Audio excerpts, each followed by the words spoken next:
తెలంగాణ కాంగ్రెస్ లో కీలక పరిణామాలు చోటు చేసుకుంటున్నాయి. పార్టీలో కొందరు నేతలు గీత దాటడం పైన అధినాయకత్వం ఫైర్ మీద ఉంది. త్వరలో స్థానిక సంస్థల ఎన్నికలు జరగనున్న వేళ ఈ తరహా వివాదాలపైన వెంటనే చర్యలు తీసుకోవాలని స్పష్టం చేసింది. అందులో భాగంగా మంత్రి పదవి ఆశించి భంగపడిన కోమటిరెడ్డి రాజగోపాల్ రెడ్డి తరచూ చేస్తున్న వ్యాఖ్యల విషయం సంచలనంగా మారింది. దీనిపైన టీపీసీసీ ఫోకస్ చేసింది. ఇక ఇదే అంశంపైన టీపీసీసీ క్రమశిక్షణ సంఘం చైర్మన్ మల్లు రవి అసలు విషయం తేల్చేశారు.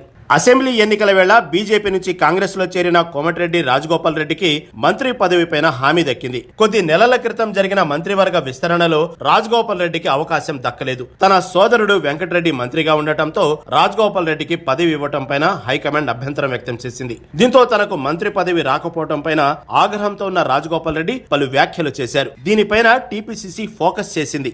ఎమ్మెల్యే కోమటిరెడ్డి రాజగోపాల్ రెడ్డి అంశంపై కాంగ్రెస్ క్రమశిక్షణ కమిటీ చైర్మన్ మల్లు రవి స్పందించారు.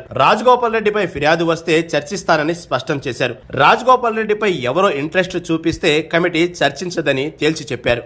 అదేవిధంగా సిద్దిపేట డీసీసీ నర్సారెడ్డిపై గజ్వేల్ దళితులు ఫిర్యాదు చేశారని తెలిపారు. ఈ విషయంపై నర్సారెడ్డిని వివరణ ఇవ్వాలని కోరామని పేర్కొన్నారు. పూజల హరికృష్ణపై ఫిర్యాదు వస్తే వివరణ అడిగామని చెప్పుకొచ్చారు. కాంగ్రెస్ లో చేరికలను ఆహ్వానించామని తెలిపారు. ఇంట్రెస్ట్ ఉన్న నేతలు కార్యకర్తలు కాంగ్రెస్ లో చేరాలని సూచించారు. మీడియా ముందు అంతర్గత విషయాలు మాట్లాడితే క్రమశిక్షణ చర్యలు తప్పవని హెచ్చరించారు.